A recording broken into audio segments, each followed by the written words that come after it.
आइए बात करते हैं फंडामेंटल ऑफ नर्सिंग की। फंडामेंटल ऑफ नर्सिंग में वाइटल साइन है, जैसे कि कुछ एसेंशियल वाइटल हैं, जैसे कि टेम्परेचर है, पल्स है, रेस्पिरेशन है, ब्लड प्रेशर है और पेन है। इसके बाद बात करूंगा मैं फिर सबसे पहले टेम्परेचर की। नॉर्मल टेम्परेचर मेरा 98.6 डिग्री फ़ारेनहाइट होता है या 37 डिग्री सेंटीग्रेड होता है। होम्योस्टेसिस की बात करूँ तो बॉडी बैलेंस को बनाए रखता है। थर्मोजेनेसिस की बात करता हूँ तो प्रोडक्शन ऑफ हीट होता है, और थर्मोलाइसिस की बात करता हूँ तो लॉस ऑफ टेम्परेचर होता है। अब वे ऑफ थर्मोजेनेसिस की बात करूँ, हीट प्रोडक्शन की बात करूँ, यानी genesis means production, oxidation of the food, यानी सबसे पहले मैं अगर कार्बोहाइड्रेट को यूज़ करता हूँ 4 किलो कैलोरी एनर्जी 1 ग्राम मुझे देता है। 1 ग्राम कार्बोहाइड्रेट मुझे 4 किलो कैलोरी एनर्जी देता है। सेकंड नंबर पे मैं फ़ैट यूज़ करूँगा, ना कि प्रोटीन। फैट को जब मैं यूज़ करता हूँ तो 1 ग्राम मुझे 9 किलो कैलोरी एनर्जी देता है। और प्रोटीन की बात करता हूँ तो थर्ड नंबर पे प्रोटीन यूज़ करता हूँ, सबसे लास्ट नंबर पे, जो कि मुझे 1 ग्राम मुझे 4 किलो कैलोरी एनर्जी देता है। Specific dynamic action of the food, mix diet 12% और प्रोटीन डाइट 30%। एक्सरसाइज से और स्टेज से और हार्मोन से भी मुझे इफ़ेक्ट होता है। वे ऑफ लाइसिस की बात करता हूँ, हीट लॉस, यानी लाइसिस मतलब लॉस, यानी स्किन की बात करता हूँ। सबसे पहले स्किन की, वे ऑफ स्किन से मेरा कंडक्शन है, कन्वेक्शन है, रेडिएशन है, इवापोरेशन है। Conduction, convection, radiation, evaporation. Conduction की सबसे पहले बात करता हूँ तो heat loss by the direct contact of the two opposite nature of surface. Conduction की बात करता हूँ तो heat loss by the direct contact of the two opposite nature of the surface, यानी 3% minimum loss by the conduction method. सबसे कम loss होता है क्या था ना, कंडक्शन मेथड से। और कन्वेक्शन की बात करूँ तो heat loss by the medium air और वाटर, जैसे कि इससे 15% होता है कन्वेक्शन, यानी heat loss by the medium, यानी एयर हो सकता है या फिर वाटर हो सकता है। रेडिएशन की बात करूँ तो heat loss by the indirect contact when two opposite surface are the present, जैसे कि एसी हॉल में। Maximum heat loss by the radiation method 60% तक हीट लॉस रेडिएशन से होता है। बात करता हूँ इवापोरेशन की। इवापोरेशन यानी vaporisation of the water molecule. Vaporisation of the water molecule, vaporisation of the water molecule, बाष्पीकृत, यानी वेपोराइजेशन का मतलब होता है भाप के समय, मतलब कहते ना लॉस होना, हीट का लॉस होना। तो ये 22% करता है। स्टूल की फॉर्म में भी होता है, यूरिन की फॉर्म में भी होता है, ब्रीथिंग से, यानी लंग्स भी मेरा हीट लॉस करते हैं।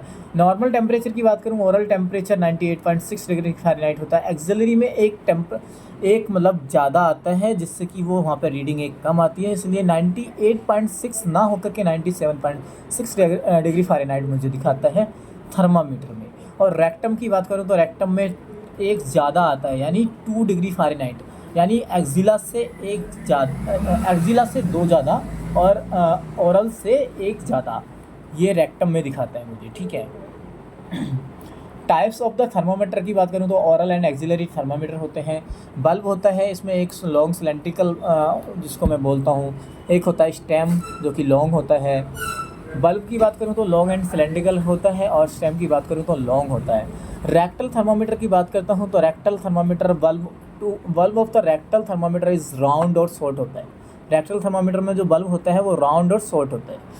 बात करता हूँ टिम्पेनिक थर्मामीटर की, तो putting thermometer into the tympanic year, यानी जो मैं टिम्पेनिक टेम्परेचर यानी अगर मैं बात करूँ तो कोर बॉडी टेम्परेचर की, तो टिम्पेनिक थर्मामीटर को यूज़ करना होता है, जो कि डायरेक्टली इनटू द ईयर से मतलब टिम्पेनिक मेम्ब्रेन से मुझे टेम्परेचर को मेज़र करना होता है। Inner temperature of the body है, इसलिए इसको मैं कोर बॉडी टेम्परेचर कहता हूँ। Disposal knob use every time, इसमें जो मैं यूज़ करता हूँ disposal knob every time use करना होता है। इट इज़ कॉस्टली, ये कॉस्टली भी होता है।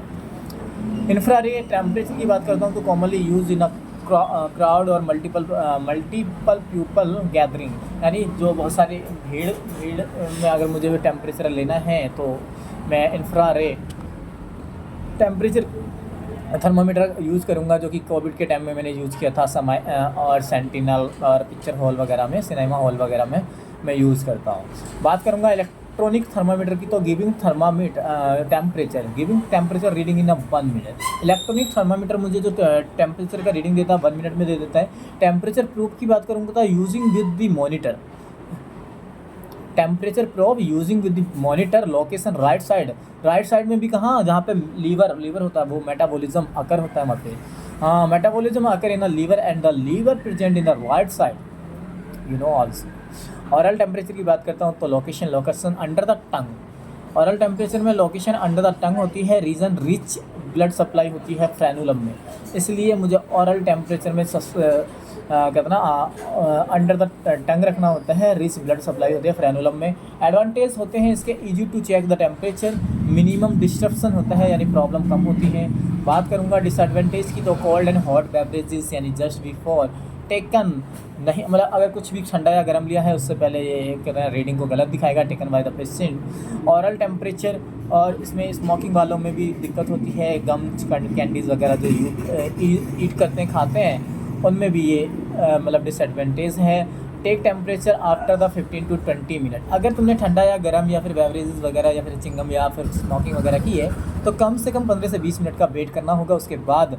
और ऑक्सीजन थेरेपी अगर चल रही है तब भी मेरा मतलब ऑरल टेम्परेचर का डिसएडवांटेज है तब तक कि 15 से 20 मिनट तक मैं ऑरल टेम्परेचर नहीं ले सकता। Chance of the cross infection when multiple people are using the same thermometer, अगर तुम एक ही थर्मामीटर को मल्टीपल लोगों के साथ यूज़ करोगे तो उसमें इन्फेक्शन के चांसेस बहुत ज़्यादा होते हैं। बात करूँगा Contra indication of the oral temperature, तो अवॉइड इन चिल्ड्रन, सबसे पहले चिल्ड्रन में नहीं यूज़ करना है। अवॉइड इन जीरियाट्रिक पेशेंट यानी ओल्ड एज वाले पेशेंटों में यूज़ नहीं करना, पार्किंसोनिज्म वाले पेशेंट में यूज़ नहीं करना, सीजर और एपिलेप्सी वाले और फिट वाले पेशेंटों में यूज़ नहीं करना, क्लैफ्ट लिप और क्लैफ्ट पैलेट की सर्जरी वाले में यूज़ नहीं करना, एनी ऑरल सर्जरी वाले में यूज़ नहीं करना है।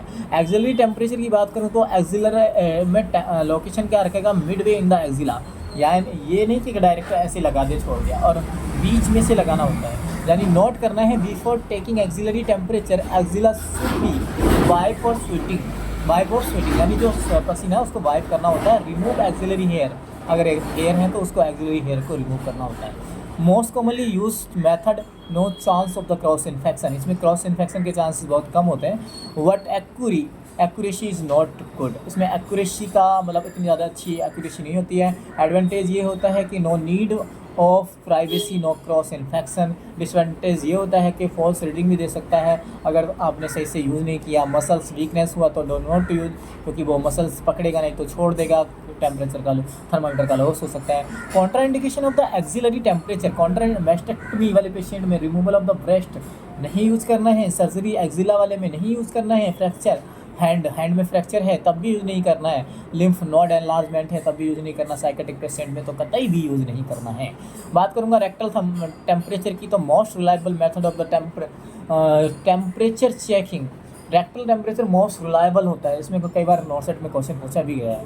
एडवांटेज की बात करूँगा तो एक्यूरेसी में सबसे ज़्यादा होती है, और डिसएडवांटेज की बात करूँ तो प्राइवेसी लैकिंग, यानी प्राइवेसी ज़रूरी होती है, एज रिलेटेड प्रॉब्लम भी होती है कई बार। Contra indication of the rectal temperature, अगर रेक्टल सर्जरी हो रखी है, हेमरोइड है, पाइल्स है, फिशर है, रेक्टल फिस्टुला है, नहीं यूज़ करना है। डायरिया है, बिल्कुल भी यूज़ नहीं करना है। डायरिया डिसेंट्री में यूज़ नहीं करना, सीजर में फिट्स में यूज़ नहीं करना।